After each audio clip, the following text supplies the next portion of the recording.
Lei número 22. Use a tática da rendição. Transforme a fraqueza em poder.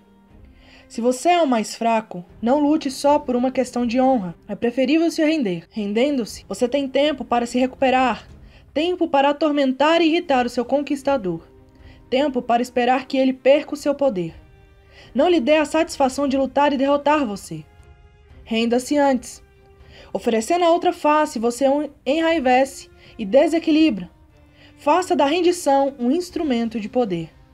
Se você é a parte mais fraca, não lucrará nada metendo-se numa briga inútil. Ninguém aparece para ajudar os fracos, isso só traz prejuízos. Os fracos estão sozinhos e devem se entregar. Lutar não lhe dá nada, além do martírio, e muita gente que não acredita na sua causa morrerá. Fraqueza não é pecado e pode até se tornar uma força se você aprender a jogar corretamente. A sorte muda e os poderosos quase sempre são derrubados. A rendição disfarça um grande poder, despertando a complacência do inimigo. Você tem tempo para se recuperar, tempo para ir minando o terreno, tempo para se vingar. Não sacrifique esse tempo em troca do mérito de participar de uma batalha da qual não sairá vencedor. O que nos causa problemas na esfera do poder é quase sempre a nossa própria reação exagerada aos movimentos de nossos inimigos e rivais. Esse exagero cria dificuldades que teríamos evitado se fôssemos mais sensatos. Tem também um efeito ricochete interminável, pois o inimigo vai reagir com o mesmo exagero, como os atenienses fizeram com os melianos. O nosso primeiro instinto é sempre o de reagir, enfrentar a agressão com outra agressão. Mas, da próxima vez que alguém lhe der um empurrão e você perceber que está começando a reagir, experimente isso. Não resista nem brigue. Ceda. Dê a outra face. Curve-se. Verá que isso quase sempre neutraliza o comportamento deles. Eles esperavam, até queriam que você reagisse com energia e foram. Portanto, apanhados, desprevenidos, e a sua não resistência os deixou confusos. Na verdade, ao ceder você passa a controlar a situação, porque isso faz parte de um plano maior, para que eles acreditem que o derrotaram. Esta é a essência da tática da rendição. No íntimo você permanece firme, mas por fora você se inclina. Sem mais motivos para se zangar, seus adversários ficam confusos. É improvável que reajam com mais violência, o que exigiria de você uma reação. Em vez disso, você tem tempo e espaço para armar um contramovimento para derrubá-los. No confronto entre o inteligente e o bruto agressivo, a tática da rendição é a melhor arma. Mas é preciso ter autocontrole. Quem se rende de fato perde a liberdade e pode ser esmagado pela humilhação da derrota. Você deve se lembrar de só parecer que está se rendendo, como um animal que se finge de morto para salvar a pele.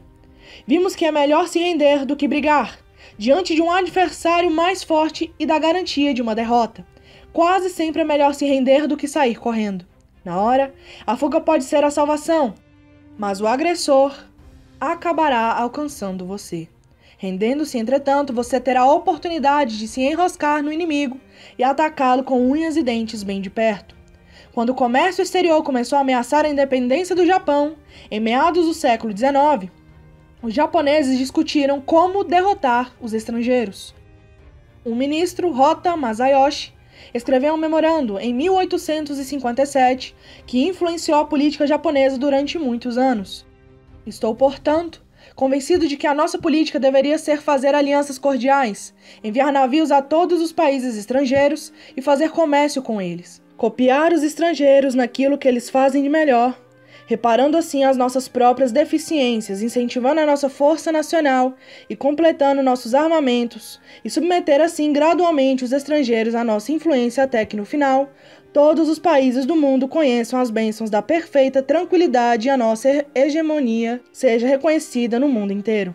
Esta é uma aplicação brilhante da lei. Use a rendição para ter acesso ao inimigo. Aprenda com ele, insinue-se lentamente. Conforme-se externamente aos seus hábitos, mas no íntimo conserve a sua própria cultura. No fim, você sairá vitorioso, pois enquanto ele o considera fraco e inferior, e não toma nenhuma precaução para se defender, você usa este tempo para se recuperar e ficar mais forte do que ele. Essa forma branda e permeável de invasão quase sempre é a melhor, pois o inimigo nenhum motivo tem para reagir, nada para se preparar ou resistir. E se os japoneses tivessem resistido à influência ocidental pela força, poderiam ter sofrido uma devastadora invasão que alteraria para sempre a sua cultura. A rendição também é uma forma de você rir do inimigo, de virar o poder contra eles mesmos, como fez Brecht, romance A Brincadeira, de Milan Kundera, baseado nas experiências do autor numa colônia penal na Tchecoslováquia, conta que os guardas da prisão organizaram uma corrida de revezamento, guardas contra prisioneiros. Para eles, esta era uma chance de exibir a sua superioridade física.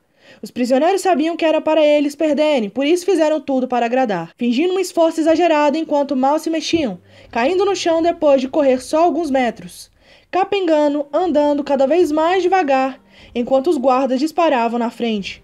Aceitando ao mesmo tempo participar da corrida e perder, eles tinham obedecido aos guardas, mas o excesso de obediência tomou o evento ridículo, a ponto de arruiná-lo. A superobediência, a rendição, nesse caso foi uma demonstração de superioridade ao inverso. A resistência teria colocado os prisioneiros num ciclo de violências, rebaixando-os ao nível dos guardas. A superobediência, entretanto, colocou os guardas numa situação ridícula, mas eles não podiam punir justamente os prisioneiros que só fizeram o que eles tinham pedido. O poder está sempre fluindo, visto que o jogo é por natureza fluido e uma arena de lutas constantes. Quem está com o poder quase sempre acaba se encontrando na descida do pêndulo. Se você se vir temporariamente enfraquecido, a tática da rendição é perfeita para levá-lo para cima de novo. Ela disfarça sua ambição, ensina você a paciência e o autocontrole, habilidades chaves para o jogo e o coloca na melhor posição possível para tirar vantagens do súbito deslize do seu opressor. Se você foge ou revida, não poderá vencer a longo prazo. Se você se rende, é quase certo sair vitorioso. Ouvistes o que foi dito, olho por olho, dente por dente. Eu, porém, vos digo, não resistais ao perverso, mas a qualquer que vos ferir, a face direta voltar-lhe também a outra. E ao que quer demandar convosco, tirai-vos a túnica, deixar-lhe também a capa. Se alguém vos obrigar a andar numa milha, ide com ele 2. Jesus Cristo, em Mateus, capítulo 5, verso 38 ao 41. Os fracos jamais cedem quando deveriam. Cardeal de Retz, 1613-1679. Voltaire vivia exilado em Londres numa época em que estava no auge ser contra os franceses. Um dia, caminhando pelas ruas, ele se viu cercado por uma multidão irada. Enforquem-no, enforquem o francês. Gritavam. Voltaire calmamente se dirigiu à turba, dizendo o seguinte: ingleses, desejam me matar porque sou francês. Já não fui punido o suficiente por não ter nascido inglês? A multidão aplaudiu as suas palavras sensatas e o escoltaram de volta aos seus alojamentos. The Little Brown. Lembre-se, quem está tentando exibir a sua autoridade ilude-se facilmente com a tática da rendição. Se você se mostra submisso, eles se sentem importantes, contentes, porque estão sendo respeitados, tornaram-se alvos mais fáceis para um contra-ataque ou para uma zombaria dissimulada, como fez Brecht. Ao avaliar o seu poder ao longo do tempo, não sacrifique a capacidade de manobra a longo prazo pelas glórias efêmeras do martírio. Quando o grande senhor passa, o camponês sábio se inclina profundamente e peida em silêncio. Provérbio etíope. O inverso. O objetivo da rendição é salvar a sua pele para quando você puder se firmar novamente. É para evitar o martírio que alguém se rende. Mas há momentos em que o inimigo não descansa, e o martírio parece ser a única escapatória. Além do mais, se você estiver disposto a morrer, outros poderão tirar do seu exemplo poder e inspiração. Mas o martírio, o inverso da rendição, é uma tática confusa, pouco precisa, e tão violenta quanto a agressão que ele combate. Para cada Marte famoso existem milhares que não inspiraram religiões nem rebeliões, de forma que, se o martírio às vezes confere um certo poder, isso é imprevisível e, o que é mais importante, você não estará por aqui para usufruir desse poder. E existe decididamente algo de egoísmo e arrogância nos mártires, como se achassem que seus seguidores são menos importantes do que a sua própria glória. Quando o poder o abandona, é melhor ignorar essa inversão da lei. Deixe para lá o martírio. O pêndulo acaba oscilando para o seu lado novamente, e você precisa estar vivo para ver isso. Lei número 23. Concentre as suas forças. Preserve as suas forças e sua energia concentrando-as no seu ponto mais forte. Ganha-se mais descobrindo uma mina rica e cavando fundo do que pulando de uma mina rasa para outra. A profundidade derrota a superficialidade sempre. Ao procurar fontes de poder para promovê-lo, descubra um patrono-chave, a vaca cheia de leite que o alimentará durante muito tempo. O mundo está passando por uma epidemia de divisões cada vez maiores, dentro de países, grupos políticos, famílias, até indivíduos. Estamos todos num estado de total distração e difusão. Mal conseguimos colocar nossas cabeças numa direção e já estamos sendo puxados para centenas de outras. O nível de conflito no mundo moderno está mais alto do que nunca, e já nos acostumamos com isso. A solidão é uma forma de nos retirarmos para dentro de nós mesmos, para o passado, para formas mais concentradas de pensamento e ação. Como escreveu Schopenhauer, o intelecto é uma medida de profundidade, não uma medida de superficialidade. Napoleão conhecia o valor de concentrar suas forças no ponto fraco do inimigo. Era o segredo do seu sucesso nos campos de batalha. Mas a sua força de vontade e a sua mente também estavam moldados segundo essa noção. O propósito único, a total concentração na meta e o uso dessas qualidades contra pessoas menos concentradas, pessoas distraídas, a flecha acertará sempre o alvo e conquistará o inimigo. Casanova atribuiu seu sucesso na vida à sua capacidade de se concentrar num único objetivo e forçar até ele ceder. Foi a sua capacidade de se entregar totalmente às mulheres que desejava que o tornava tão sedutor. Durante as semanas ou meses em que uma dessas mulheres vivia na sua órbita, ele não pensava em mais ninguém. Quando esteve preso nas traiçoeiras passagens do Palácio dos Doges, em Veneza, prisão de onde ninguém jamais escapara, ele só pensava na fuga com seu único objetivo, dia após dia. Uma mudança de cela, que significou meses e meses de escavações inúteis. Não o desencorajou, ele persistiu e acabou fugindo. Sempre acreditei, escreveu ele mais tarde, que se um homem coloca na cabeça que vai fazer uma coisa, e se ele se ocupa exclusivamente disso, acaba conseguindo. Por mais difícil que seja, esse homem se tornará grão-vizir ou papa. Concentre-se numa única meta, uma única tarefa e insista até conseguir. No mundo do poder, você está sempre precisando da ajuda dos outros, em geral, daqueles que têm mais poder do que você. O tolo pula de um para o outro, acreditando que sobreviverá se espalhando. Mas um dos corolários da lei de concentração é que se economiza muita energia e se obtém mais poder fixando-se a uma única fonte adequada de poder. O cientista Nikola Tesla se arruinou acreditando que conservaria a sua independência se não tivesse de servir a um único senhor. Ele até rejeitou a oferta de J.P. Morgan, que lhe ofereceu um rico contrato. No final, a independência de Tesla significava que ele podia não depender de um único patrono, mas estava sempre tendo de adular uma dúzia deles. No final da vida, ele percebeu o seu erro. Todos os grandes pintores e escritores renascentistas se debateram com este problema, não mais do que o escritor seiscentista Pietro Arentino. Ao longo de toda a sua vida, Arentino passou pela indignidade de ter que agradar a este ou aquele príncipe. Ele acabou dando um basta e foi cortejar Carlos V, prometendo ao imperador os serviços da sua poderosa pena. Finalmente, ele descobriu a liberdade de servir a uma única fonte de poder. Michelangelo descobriu essa liberdade com o Papa Júlio II, Galileu com os Medici. No final, o patrono único aprecia a sua lealdade e passa a depender dos seus serviços. Com o tempo, o senhor serve ao escravo. Finalmente, o poder está sempre concentrado. Em qualquer organização é inevitável que um pequeno grupo controle tudo. E quase sempre não são aqueles com títulos.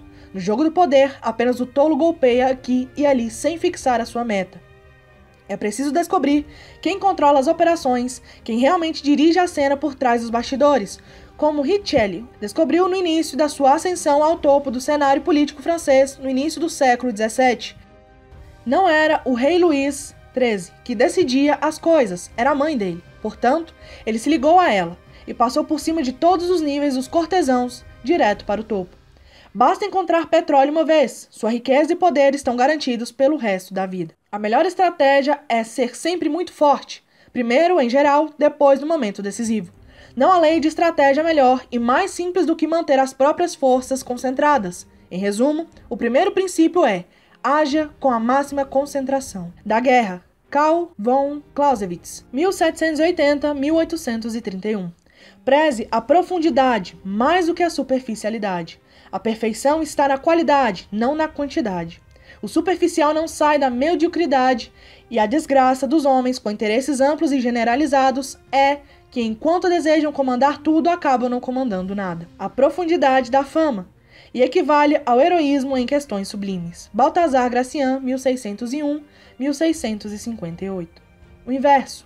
A concentração pode ser perigosa e há momentos em que a dispersão é a tática adequada. Lutando contra o nacionalista pelo controle da China, Mao Tse-tung e os comunistas fizeram uma guerra de retratação em várias frentes, usando como suas principais armas a sabotagem e as emboscadas. A dispersão costuma ser adequada para o lado mais fraco. Ela é, de fato, o princípio crucial das guerrilhas. Ao lutar contra o exército superior, concentrando suas forças, você só se torna um alvo mais fácil. Melhor se dispersar um cenário e frustrar seu inimigo com a intangibilidade da sua presença. Ligar-se a uma única fonte de poder tem um grande perigo. Se a pessoa morre, vai embora ou sai em desgraça. Você sofre. Isso é bastante prudente em épocas de grandes tumultos e mudanças violentas, ou quando seus inimigos são numerosos. Quanto mais patronos e senhores você tiver, menos o risco que você corre se um deles perder o poder. Essa dispersão até permitirá que você jogue um contra o outro, mesmo que você se concentre numa única fonte de poder. Continua tendo de ter cautela e se preparar para o dia em que o seu senhor, o patrono, não estiver mais aqui para protegê-lo. Finalmente, exagerar num propósito único pode fazer de você um chato insuportável, especialmente nas artes. O pintor renascentista Paolo Uccello era tão obcecado com a perspectiva que suas pinturas chegam a parecer monótonas e falsas, enquanto Leonardo da Vinci se interessava por tudo: arquitetura, pintura, guerra, escultura, mecânica. A descentralização foi a fonte do seu poder, mas gênios assim são raros. Quanto ao restante de nós, é melhor pender para o lado da profundidade. Lei número 24. Represente o cortesão perfeito. O cortesão perfeito prospera no mundo onde tudo gira em torno do poder e da habilidade política. Ele domina a arte da dissimulação, ele adula, cede aos superiores e assegura seu poder sobre os outros da forma mais gentil e dissimulada. Aprenda e aplique as leis da corte e não haverá limites para você.